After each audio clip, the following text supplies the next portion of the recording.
नमस्कार दोस्तों, मैं डॉक्टर नागेंद्र पाठक। आप देख रहे हैं बनारस ग्लोबल टाइम्स। आज आर्थिकी कार्यक्रम में नए विषय पर चर्चा करेंगे और वह मेरा विषय है अनुपूरक बजट। प्रदेश में अनुपूरक बजट पेश किया गया है विधानसभा में। जैसा कि आप जानते हैं कि हमारे चैनल का उद्देश्य है वित्तीय साक्षरता को बढ़ावा देना। सरकार की भी मानसा यही है कि हमारे देश में वित्तीय साक्षरता बढ़े। उसी उद्देश्य को ध्यान में रखते हुए हम आज इस विषय पर चर्चा कर रहे हैं। तो हमारे साथ स्टूडियो में मौजूद है श्री एम.के. पांडे जी। एम.के. पांडे जी, आपका स्वागत है। एम.के. पांडे जी विशेषज्ञ हैं और जो करंट जो आर्थिक जो भी विषय है उसके विश्लेषक भी है। तो हम पांडे जी से आज बात करेंगे कि जो विधानसभा में अनुपूरक बजट पेश किया गया है उसका क्या तात्पर्य है, क्यों जरूरी है, उसका क्या प्रभाव पड़ेगा, इस संबंध में हम चर्चा करेंगे श्री एम.के. पांडे जी से। तो पांडे जी, जैसा कि आप जानते ही हैं कि हमारे उत्तर प्रदेश विधानसभा में अनुपूरक बजट पेश किया गया है। तो ये अनुपूरक बजट है क्या? यह आम बजट से कैसे भिन्न है? धन्यवाद पाठक जी। वित्तीय साक्षरता के लिए वित्तीय सजगता भी जरूरी है। जी जी। तो ये जो अनुपूरक बजट के बारे में जो हम लोग आज चर्चा कर रहे हैं, ये अवेयरनेस क्रिएट करने का एक बहुत बड़ा प्रयास है। जी जी। और हम आपको पुनः एक बार साधुवाद देते हैं कि जो बिल्कुल ट्रेंडिंग सब्जेक्ट होता है उसको आप चर्चा के विषय के रूप में ले आते हैं। और हमको हमारे समझ से ये बहुत ही सराहनीय कदम है, क्योंकि इससे लोगों को करंट अफेयर्स जो फाइनेंशियल सेक्टर में जो चल रहा है उसके बारे में ज्ञान संवर्धन की हम लोग कोशिश करते हैं। बजट केंद्र सरकार का हो चाहे राज्य सरकार का हो, चाहे मैं कहता हूं घर का ही क्यों ना हो, बजट में आय और व्यय ये दो चीजों का वर्णन होता है कि कहां से पैसा आएगा और कहां पर पैसा जाएगा। बस इन दोनों का लोखा है, यही बजट है। सरकार के बजट में पहले आय के साधन बताए जाते हैं, फिर व्यय के साधन भी मैं उल्टा बोल गया, व्यय का पहले बताया जाता है और उसको मीट आउट करने के लिए आय के साधन बताए जाते हैं। यहाँ पर सवाल उठ रहा है कि अनुपूरक बजट, नाम से ही पता है वो किसी का ये सप्लीमेंट्री है। तो बजट में खर्चे किन किन मद में होना है वो पहले से डिसाइडेड है। बजट कुछ दिन पहले पेश हो जाता है, वित्त वर्ष शुरू होने से कुछ महीने पहले पेश हो जाता है।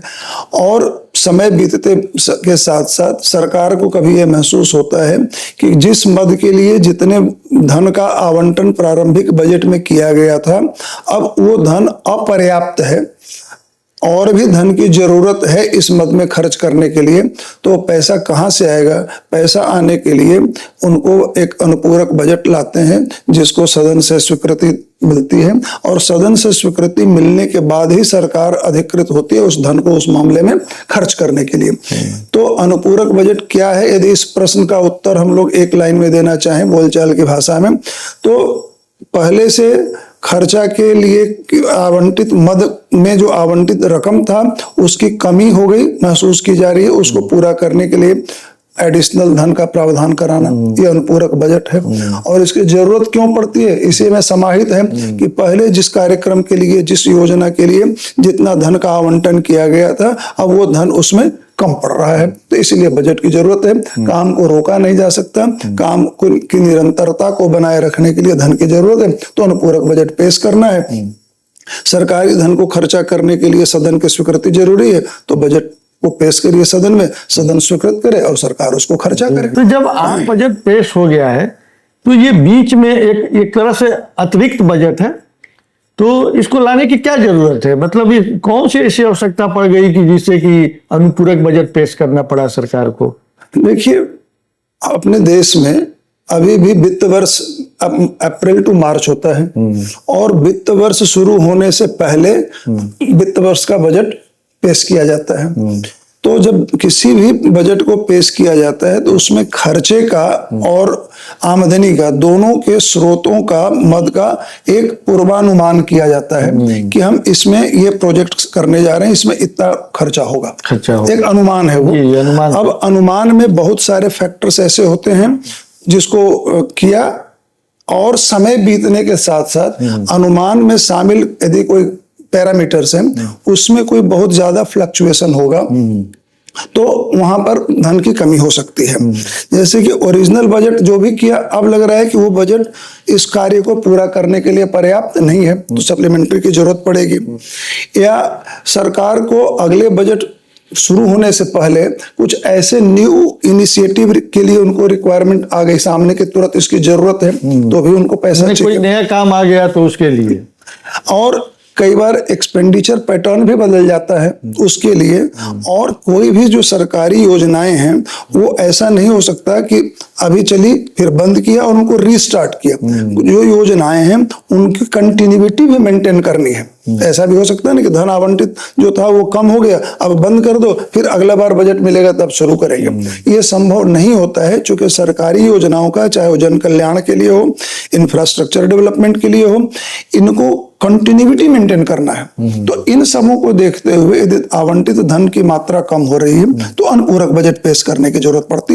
अच्छा, तो आम बजट और अनुपूरक बजट में क्या अंतर है, क्या भिन्नता है? देखिए, आम बजट में एक पूर्णकालिक, एक वित्त वर्ष के लिए पूर्णकालिक बजट है। आम बजट में रेवेन्यू के बारे में भी बात की जाती है कि पैसा आएगा कहां से, जिसमें हो सकता है टैक्स का स्ट्रक्चर बदलना हो, कहीं कोई नया कर लगाना हो, जो मतलब बजट पेश करने वाले के मतलब आमदनी के स्रोत पर भी चर्चा की जाती है और उसके बारे में भी वर्णन, मतलब उसमें विस्तृत वर्णन होता है। जो सप्लीमेंट्री बजट है, जो अनुपूरक बजट है, उसमें आय के बारे में कोई चर्चा नहीं होती है। अच्छा। क्योंकि आय बढ़ाने के लिए कोई चर्चा नहीं हो सकती, क्योंकि उसके लिए फिर फाइनेंस बिल लाना होगा, वो इस दायरे से बाहर है। इसमें केवल व्यय की बात होती है, जिस मद में पैसे की जरूरत है उस मद में पैसा कहां से आएगा। तो दोनों में मौलिक फर्क यह है कि ये छोटा है, केवल व्यय के जो एक्सीजेंसी सामने आ गई है उस एक्सीजेंसी को पूरा करने के लिए धन का मतलब अथॉरिटी चाहिए ड्रॉ करने के लिए सरकारी खजाने से, तो ये लाया जाएगा। और पूर्णकालिक बजट में आय और व्यय दोनों के बारे चार्चा होगी और उसके संसाधन बताए। ये बात तो आपकी सही है, लेकिन ये एक समझने वाली बात है कि जब इनको कहीं खर्च करने के लिए अनुपूरक बजट, आय पर नहीं कोई विचार करते हैं तो बिना आय के कैसे खर्च होगा? देखिए, सरकार का बजट, अगर कोई नया काम आ गया और उसके लिए बजट धन चाहिए तो वो धन कहां से लाएंगे अगर आय नहीं बढ़ाएंगे तो उसमें क्या है सर, ये जो अनुपूरक बजट की जो बात हो रही है, अनुपूरक बजट फिर से मैं दोहरा रहा हूं कि जिस चलते हुए काम को या कोई नई ऐसी अनअवॉइडेबल काम आ गए जिसको शुरू करना है उसके लिए धन चाहिए। तो सरकार के पास एक डेफिसिट फाइनेंसिंग का भी कंसेप्ट होता है, लेने उधार वाला, मतलब आय और व्यय का जो डिफरेंस का। अनुपूरक बजट में एक चीज और भी किया जा सकता है कि जैसे किसी एक मद में जो आवंटित धन है, उस आवंटन का यदि लगता है कि वहां पर सरप्लस है तो उसको दूसरे चीजों के लिए रीलोकेट भी किया जा सकता है। वहां का फंड इस मद में भी डाइवर्ट किया जा सकता है। लेकिन ये मूलतः खर्चे से केंद्रित है, इसमें आय के बारे में कोई चर्चा नहीं होती है। तो अनुपूरक बजट में FRBM क्या है? देखिए, अनुपूरक बजट में ही FRBM नहीं है। FRBM एक टोटल सेटअप है फाइनेंशियल। FRBM है fiscal responsibility and budget management. तो ये FRBM इसलिए डाला गया है कि सरकार पर भी एक तरह से कहा जाए कुछ नियंत्रण हो, उनके जो बोरो करने का या खर्चा करने का ये अनियंत्रित स्थिति न रहे।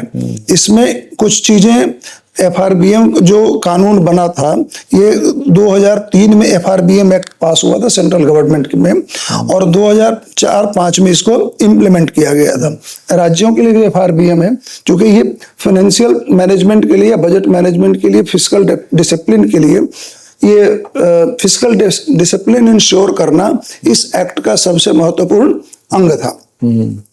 तो जब तक FRBM नहीं था तो फिस्कल डेफिसिट पर कोई नियंत्रण नहीं था। यूजुअली ये पाया गया था कि फिस्कल डेफिसिट बहुत ज्यादा था, पब्लिक डेट बढ़ता जा रहा था।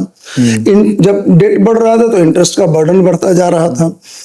माइक्रो इनस्टेबिलिटी का रिस्क, जब अनियमित अनकंट्रोल्ड एक्सपेंडिचर या फाइनेंशियल डिसीजन अनकंट्रोल्ड हो तो एक माइक्रो लेवल पर जो इनस्टेबिलिटी का रिस्क बढ़ जाता है।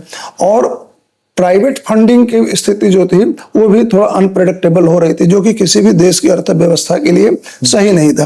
तो इन चीजों को नियंत्रित करने के लिए FRBM का है कि आपको एक फिस्कल रेस्पॉन्सिबिलिटी और बजट मैनेजमेंट का एक्ट डाला गया। इसमें मुख्यतः दो बात कही गई कि आपका जो फिस्कल डेफिसिट है, आपके जो GDP है उसका 3% से ज्यादा नहीं होना चाहिए। अच्छा। उसमें एक सीलिंग डाली गई है कि आपका GDP, यदि देश की बात करें तो देश का GDP, यदि स्टेट की बात कर रहे हैं तो स्टेट के GDP के 3% से ज्यादा नहीं होना चाहिए। आप इसी तरह से देखेंगे कि अभी जो उत्तर प्रदेश में करीब जो 24,000 करोड़ का अनुपूरक बजट जो पेश किया गया है, आपको याद होगा कि उत्तर प्रदेश का जो मुख्य बजट था वो करीब 8.8 लाख करोड़ का था। तो यदि उसका 3% निकालेंगे तो 25,000 करोड़ से थोड़ा कम था। ये 25,000 करोड़ से कम का बजट डाला गया है। ये 24,900 कुछ जैसा जो डाला गया है, ये 1,500 बढ़ भी सकता था, लेकिन चूंकि FRBM ने मजबूर करके रखा है कि आपका 3% से ज्यादा नहीं होना चाहिए, तो उसका ये इन्होंने 24-25 हजार करोड़ का लेके आए हैं। और इस 24,900 कुछ करोड़ जो है, इसमें से भी आप 24,400 कुछ करोड़ का, 24,500 करोड़ का, इसमें से भी करीब 18,300 करोड़ रेवेन्यू एक्सपेंडिचर के लिए है और 6,127 करोड़ कैपिटल एक्सपेंडिचर के लिए है। तो ये FRBM का मुख्य उद्देश्य यही था कि सरकार के काम के ऊपर भी एक नियंत्रण रखा जाए कि जो फाइनेंशियल डिसिप्लिन है वो मेंटेन रहे, सरकार भी वित्तीय अराजकता वाली स्थिति में ना चले। इसका मुख्य उद्देश्य था। तो ये सब पर लागू होता है, चाहे सेंट्रल गवर्नमेंट हो, चाहे राज्य सरकार हो, चाहे ऑल अलग जितने भी राज्य सरकारें हैं जो भी अपना बजट बनाती हैं, सब पर ये लागू होता है एक तरह से। तो पूरक बजट में ये जो मिसकैलकुलेशन जो गणना है और लागत वृद्धि, इसका क्या प्रभाव है? देखिए, दोनों को कहा जा सकता है कि कॉस्ट एस्केलेशन हो, चाहे आपने जैसे कोई भी हम लोग इवन छोटे लेवल पर भी बात करें, घर के खर्चे की भी बात करें, तो दो बातें होती है। एक बात होती है कि हमने अंदाजा गलत लगाया जी कि भाई हमारे घर में इसमें 100 मेहमान आने वाले थे, हमने अंदाजा 100 का लगाया, आगे हमारे पास 150। हाँ। तो मिसकैलकुलेशन था वो। एक बात तो ये हो गई। और दूसरा एक कॉस्ट एस्केलेशन भी हो सकता है कि हमारा उस दौरान हमने प्रोविजन करके रखा था कि मेरा 50,000 रुपए में काम हो जाए, कुछ हमने ग्रोसरी का या जो भी चीजों का कॉस्ट के हिसाब से बजट किया था, कॉस्ट बढ़ गई, तो भी बात हो सकती। तो दोनों चीजें सही हैं, दोनों आपको बजट पर एडवर्स प्रभाव डालती हैं, इसमें कोई संदेह नहीं है। तो इससे कॉस्ट एस्केलेशन से भी हमको अनुपूरक बजट की जरूरत पड़ सकती है और मिसकैलकुलेशन मतलब क्या कह सकते हैं, इम्प्रॉपर एडजस्टमेंट से भी हो सकता है। कई बार हम लोगों को या कोई भी प्रोजेक्ट जब बनाते हैं तो उसमें कॉन्टिंजेंसी का भी फैक्टर रखा जाता है कि हम जो कम बेसी होने के लिए, तो कंटिंजेंसी का हमने प्रोविजन रखा था कि नहीं रखा था। इन तमाम चीजों को दोनों को लेकर के बजट एस्केलेट हो सकता है और उसके लिए सप्लीमेंट्री बजट की जरूरत पड़ती है। हाँ, यदि मिसकैलकुलेशन की बात हो, यदि बहुत ज्यादा फॉल्टी, बहुत ज्यादा वेरिएशन हो, तो बात एक थोड़ा सा सोचने जैसी होती है। लेकिन बहुत सी चीजें ऐसी होती हैं जो सरकार को या जो पॉलिसी, जो वित्तीय बजट जो बना रहे होते हैं, जो निर्माता होते हैं, वो भी उसको फोर्स ही नहीं कर सकते हैं। जैसे एग्जाम्पल के तौर पर मैं कहूं,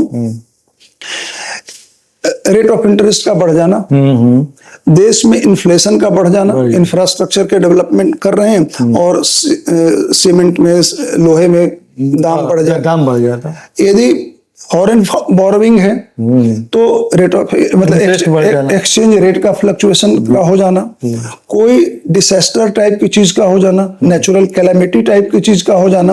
अब इन सभी चीजों से कॉस्ट स्केलेट होगा। तो इसमें हम उसको ब्लेम नहीं कर सकते कि आपका ये मिसकैलकुलेशन था। ये कॉस्ट स्केलेशन है, मिसकैलकुलेशन का नहीं है। लेकिन साथ ही साथ कॉमन जो प्रूडेंस की बात होती है, कॉमन प्रूडेंस ये कहता है कि जो भी संभावित चीजें हैं उनका हमने कितना पूर्वानुमान किया था।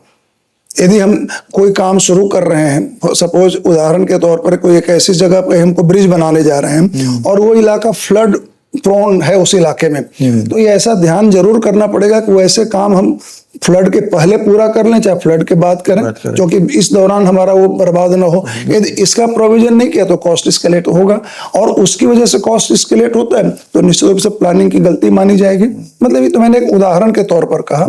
तो मिसकैलकुलेशन दोनों चीजों का हो सकता है कि कितना हमने अपने प्रोजेक्ट को जब बना रहे थे, डीपीआर जिसको कहते हैं, डीपीआर बनाते समय कितनी चीजों का मेटिकुलसली स्टडी किया गया और उसके लिए प्रोविजन किया गया।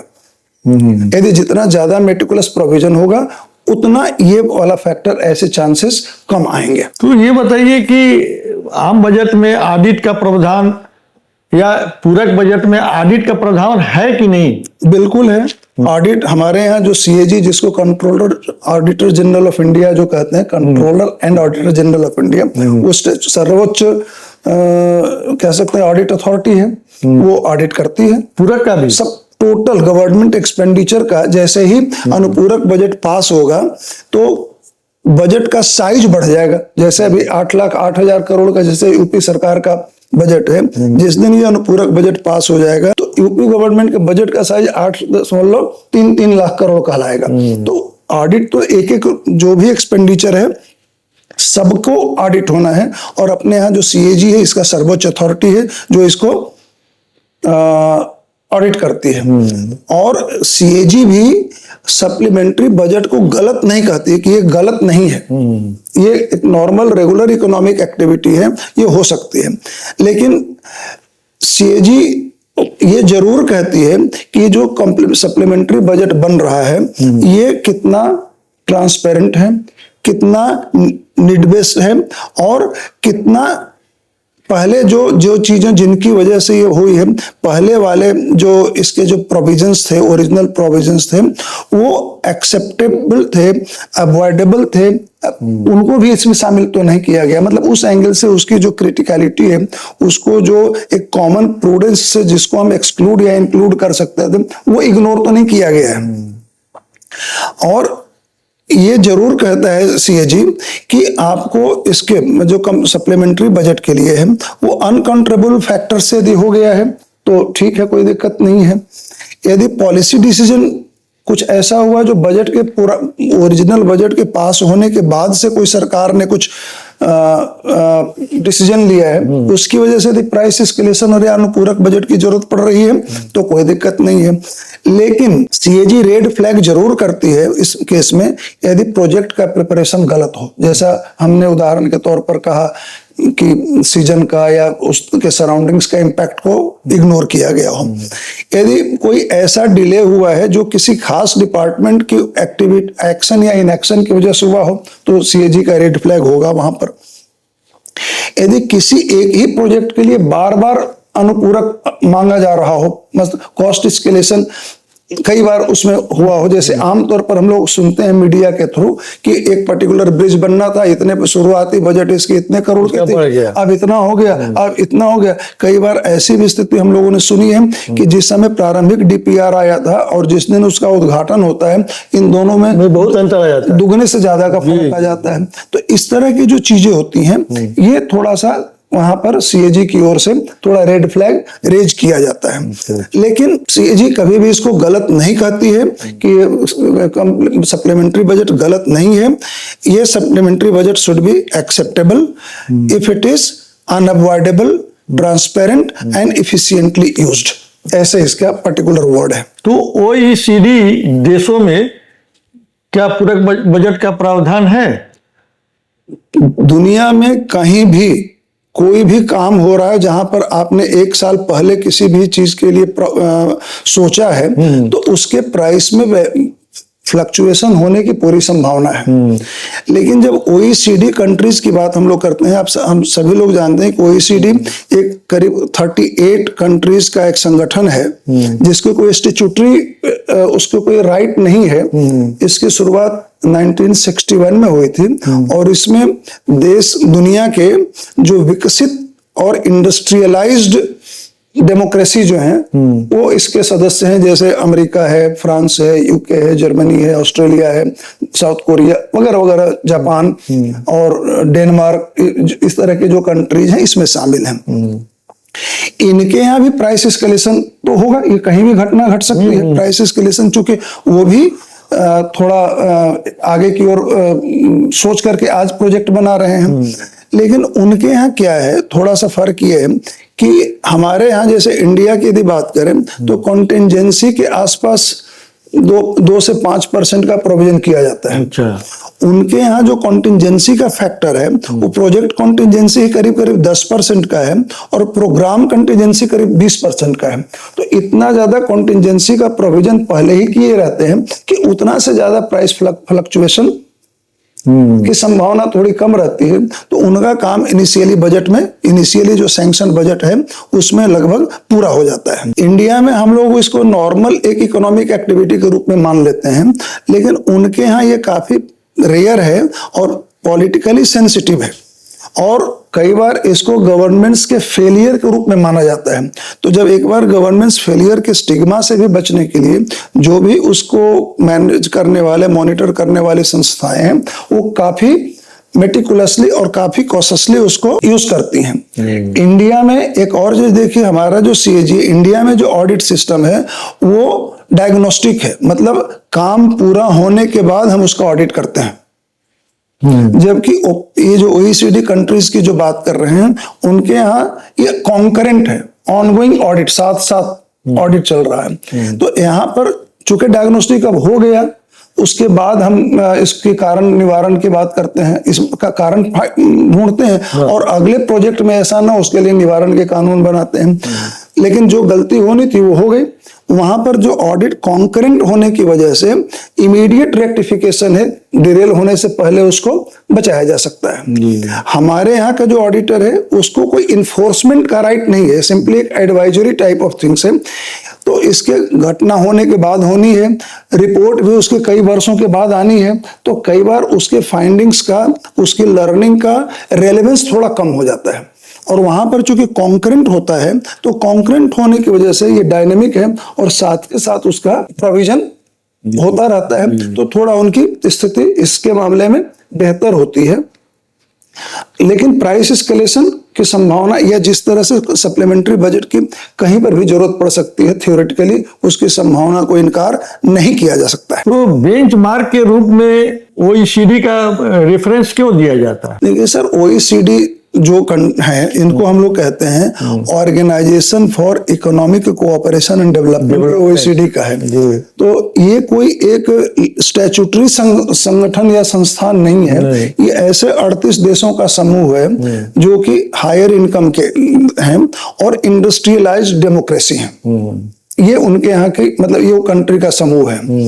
अब इन्होंने चूंकि अपने आप को इंडस्ट्रियलाइज कर लिया, इन्होंने अपने यहाँ के जो सिस्टम है, इंडस्ट्रियलाइज्ड डेमोक्रेसी, हाँ, इसका मतलब क्या होता है? और मतलब उनके यहाँ उद्योग काफी हद तक स्थापित हो चुके हैं और डेमोक्रेसी मतलब डेमोक्रेसी है, प्रजातंत्र है।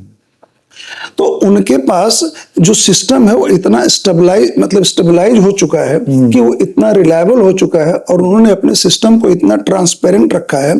मतलब आप ऐसे समझिए कि एक देश के बजट को दूसरे देश वाले भी, जो पीयर कंपटीशन कहते हैं, वो भी उनके साथ होता है। हो सकता है कनाडा का बजट को जापान भी मतलब समथिंग अपनी राय उसमें शेयर कर सकता है और वो ओपनली इसको एक्सेप्ट करते हैं। इस तरह के जहाँ ट्रांसपेरेंट, उनके यहाँ जो ऑडिट है, जो इंस्टीट्यूशंस उनके हैं वो काफी इंडिपेंडेंट और काफी स्ट्रांग है। उनके ऑडिटर्स जो हैं वो काफी डिपेंडेबल, काफी रिलायबल हैं, उनको उस हिसाब से अधिकृत किया गया।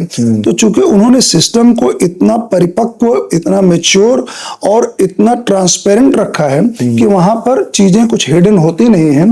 तो जब कोई भी हिडन रहने का स्कोप नहीं है तो फिर चीजें बेहतर होंगी। तो वो बेहतर होने की वजह से, चूंकि उनका हमेशा ट्रैक रिकॉर्ड अच्छा दिखता है, उनका जो डाटा है वो डाटा काफी डिपेंडेबल है। ऐसा भी हो सकता है कि हम अपना डाटा ही गलत प्रेजेंट कर रहे हो, वहां पर डाटा की ऑथेंटिसिटी बहुत जबरदस्त है। तो इस तमाम चीजों से उनके बारे में लोगों की एक धारणा ही नहीं, सब्सटेंशिएटेड धारणा है, जो with supportive document, supportive infrastructure है, कि उनकी चीजें थोड़ी बेहतर है। तो बेहतर वालों की तुलना में कंपेयर करके अपने आप का हम लोग मूल्यांकन करें कि हम कहाँ खड़े हैं और हम कैसे उस लेवल तक पहुंच सकते हैं। तो यही कारण है, उनकी जो विश्वसनीयता है, उनकी जो परिपक्वता है, उनकी जो डिपेंडेबिलिटी है, इन सबों के कारण उनको रेफरेंस रेफरेंस के रूप में लिया जाता है। तो उसमें मतलब ओईसीडी में तो भारत होगा नहीं, भारत नहीं है, भारत, इसलिए रेफरेंस उसको देते हैं। जी जी जी। इस पूरक बजट में जो रेवेन्यू एक्सपेंडिचर है उस पर ज्यादा खर्च करने का प्रावधान है, और जो कैपिटल एक्सपेंडिचर है उस पर कम खर्च करने का, इसका क्या कारण हो सकता है? जबकि कैपिटल पर ज्यादा होना चाहिए और रेवेन्यू पर कम होना चाहिए, लेकिन यहाँ सीधे उल्टा है। तो ये मतलब इसका क्या कारण हो सकता है? देखिए, यहाँ पर पहले एक आपका प्रश्न बिल्कुल उचित है अपेरेंटली, लेकिन हम लोगों को एक बात यहाँ पर समझने की जरूरत है कि ये जो सरकार ने करीब 18,370 करोड़ के लिए जो रेवेन्यू एक्सपेंडिचर की मांग की है, उसमें से पैसा जा कहाँ रहा है?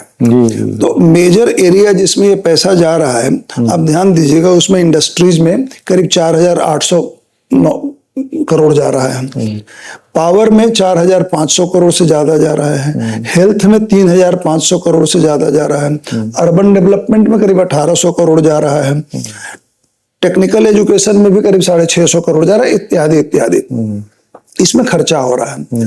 यहाँ पर एक चीज जरूर समझने की बात है कि जब हम लोग कैपिटल एक्सपेंडिचर या रेवेन्यू एक्सपेंडिचर की बात करते हैं, तो पहले ये समझ लें कि रेवेन्यू एक्सपेंडिचर में खर्चे से कोई एसेट क्रिएट नहीं होता। ये दोनों में फर्क है।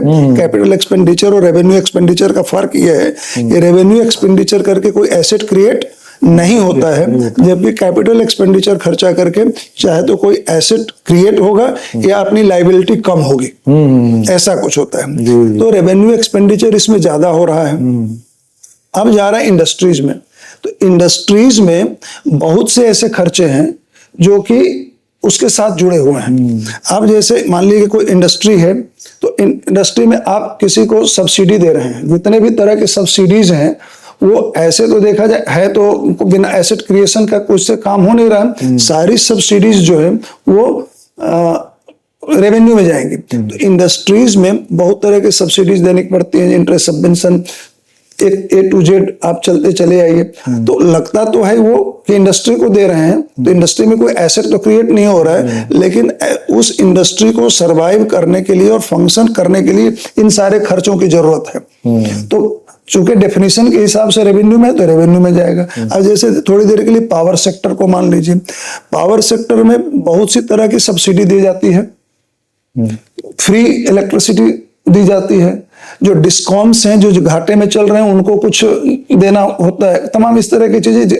आप एक लाइन में समझ लीजिए कि पावर सेक्टर को चलाने के लिए जितने तरह के हम सरकार के योजनाओं के तहत जो अनुदान या देते हैं वो सारे के सारे तो रेवेन्यू एक्सपेंडिचर में जाएगा, लेकिन वो पावर इंडस्ट्री को, पावर सेक्टर को चलाते रहने के लिए उसकी जरूरत है। सिमिलरली हेल्थ को ले लीजिए, तो हेल्थ में केवल हॉस्पिटल की बिल्डिंग खड़ा करना इंफ्रास्ट्रक्चर हो सकता है, कैपिटल एक्सपेंडिचर हो सकता है, कोई इक्विपमेंट खरीदना कैपिटल एक्सपेंडिचर हो सकता है, लेकिन जो हेल्थ इंडस्ट्री में, हेल्थ सेक्टर में जितने लोग काम कर रहे हैं, जो रनिंग कॉस्ट है वो भी तो उसमें जाएगा। तो हेल्थ के लिए जो 3500 करोड़ दिया गया, तो उसमें जो रनिंग कॉस्ट है वो सारा का सारा रेवेन्यू में जाएगा। तो इस तरह से इन सबों को यदि मिलाएंगे तो रेवेन्यू का खर्चा थोड़ा ज्यादा होगा, कैपिटल का खर्चा थोड़ा कम होगा। तो इस तरह से इसमें कोई एबनॉर्मेलिटी नहीं है, ये बिल्कुल क्वाइट नॉर्मल सी चीज है कि जो इंडस्ट्री का या सेक्टर की वर्किंग कार्य प्रणाली है उसमें रेवेन्यू का खर्चा इसलिए जरूरी है कि वो खर्चा नहीं करेंगे तो इंडस्ट्री सरवाइव नहीं करेगी। इंडस्ट्री के सर्वाइवल के लिए उन खर्चों की जरूरत है, तो रेवेन्यू में इसका प्रोविजन ज्यादा मांगा गया है एज बेनिस्पेक्ट कैपिटल। जी, तो बहुत बहुत धन्यवाद पांडे जी, आपने अनुपूरक बजट के बारे में विस्तार से आपने समझाया, हमारे दर्शकों को का ज्ञानवर्धन किया। इसके लिए बहुत बहुत धन्यवाद स्टूडियो में आने के लिए। दोस्तों, जैसा कि आप अभी देख रहे थे, अनुपूरक बजट, प्रदेश में जो अनुपूरक बजट पेश किया गया है उसके बारे में आपको बहुत सी जानकारी मिली होगी, आपका ज्ञानवर्धन हुआ होगा। तो आप इस वीडियो को लाइक कीजिए, शेयर कीजिए और सब्सक्राइब कीजिए। धन्यवाद।